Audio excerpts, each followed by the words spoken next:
guys, good morning everyone. At ayan, kagagaling ko lang sa market. Bumili ako ng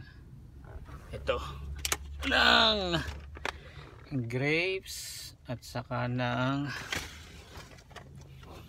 strawberry para sa aming dinner mamaya. Dinner, no rice dinner. At kaya lang guys, medyo mainit ang sikat ng araw.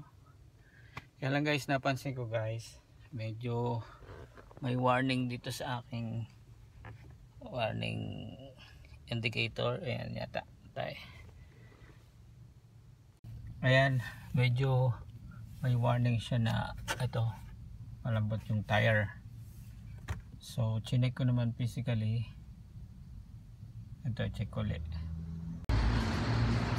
So ayan guys, chinek ko physically yung wala naman siya mga tornilyo papasok.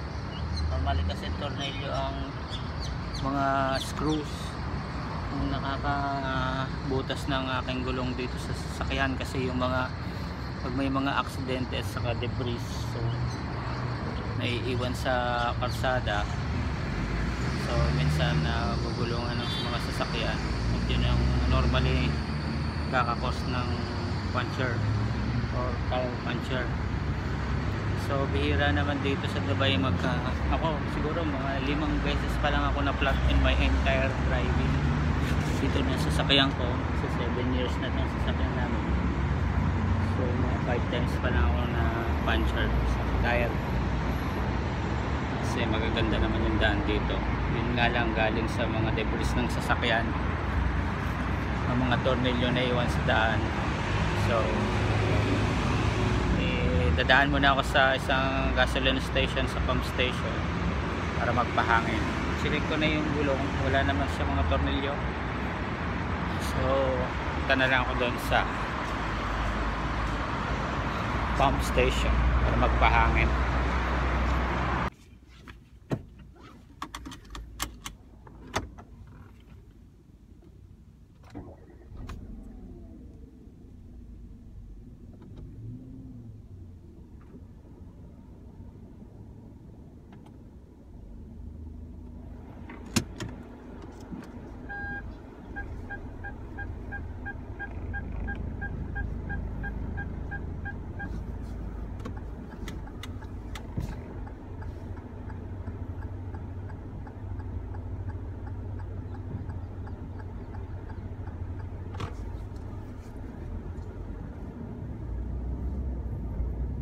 So malapit lang guys dito yung pump station, siguro mga 1.5 to 2 kilometers lang. Dalawang signal block lang. U-turn lang ako dito or papasok na lang ako doon sa industrial area para hindi na ako dadaanan sa mga traffic roads, at para ma-check ko yung hangin. Ang kagandahan lang sa sasakyan namin, meron siyang indicator at mga sensors na kung ano man ang mga fault or abnormalities, like kagaya nitong punctured tire or less air.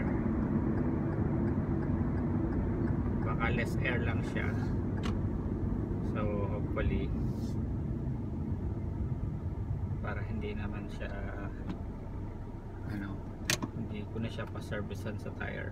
Pwede rin naman ako mag-service, kaya ko naman. At saka wala naman kaming masyadong malalayong biyahe ngayon kasi summer, hindi kami makabiyahe ng malalayo.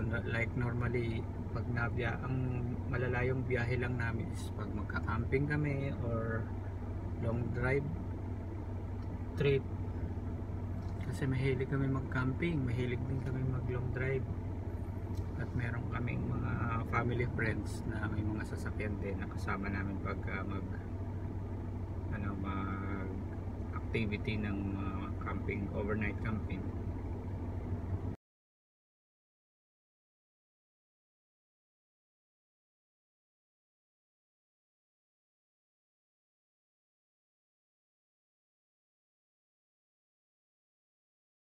So ito guys ang pump station na pupuntahan ko para dito ako magpahangin. Dito lang naman yan sa gilid. Ayan, buti na lang walang papahangin at the moment. At meron yata. Ayan, dito tayo magpapahangin sa machine na yun. Bali guys, ang setting ng sa gulong ko is 36 sa unahan and then 34 sa hulihan. So 36 ang sinet ko ngayon. Kasi hangin ako muna yung unahan. Tanggalin ko lang itong cap nya. And then saka ako hanginan.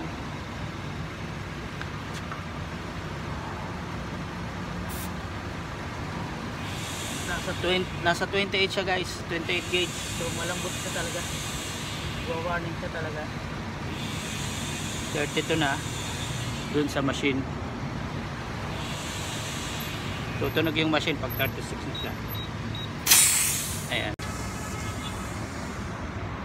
So ayan guys, nahanginan ko na yung gulong ko sa huli. Bali ang malambot niya sa huli pareho. Parang normal drive lang siya, normal na insufficient air kasi wala naman siyang wala naman siyang mga tornilyo sa gulong. So siguro mga 6 months ko pa siya nagamit nung huli ko siyang pinahanginan. So good to go na tayo guys. Buti na lang may indicator ng ating sasakyan, so alam natin kasi sobrang baba na pala siya. Ang normal niya is 34 PSI yung huli, and then yung unahan naman is 36 PSI. Yun ang kanyang design. So bali yung huli is nag-range, pumatak siya ng 25 or 27, kaya sobrang baba na talaga noon. Sobrang lambot na ng hangin ng gulong. At dito naman sa unahan is nag-record siya ng mga 28 to 29, which is mababa na rin. Then guys, kung makikita nyo yung indicator nya, hindi na siya naka-ilaw dito. Kanina meron siyang yellow, means yung tire nya, tire gauge. So yan guys, okay na lahat, pwede na tayong umuwi.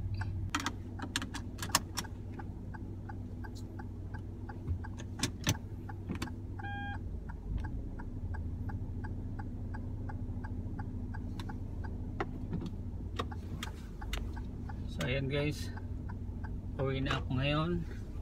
So okay na ang lahat, okay na ang tire. Yun namang radiator nito, daily ko naman siya, or every 2 days ko siya chine-check. Saka yung coolant, iba naman ng coolant dito, hindi na tubig. Meron pag pinapa-service namin to, nilalagyan na nila ng coolant, which is free. Dinadagdagan nila ng coolant, yung parang kulay green. Hindi siya tubig, hindi siya normal na tubig. So kulay green yung nilalagay nilang coolant.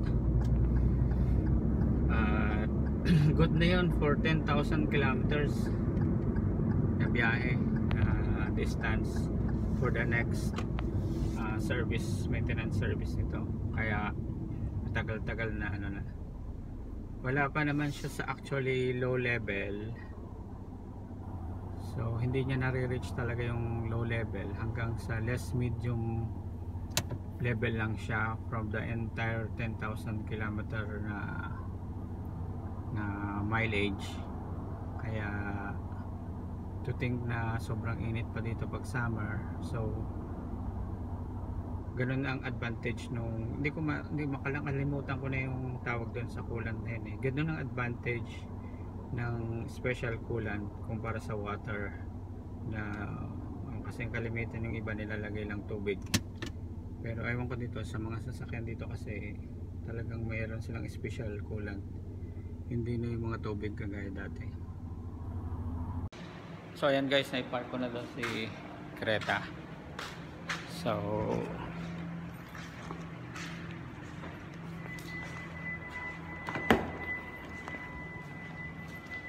tataas na ako guys. At thank you for watching. See you on the next vlog. Bye guys.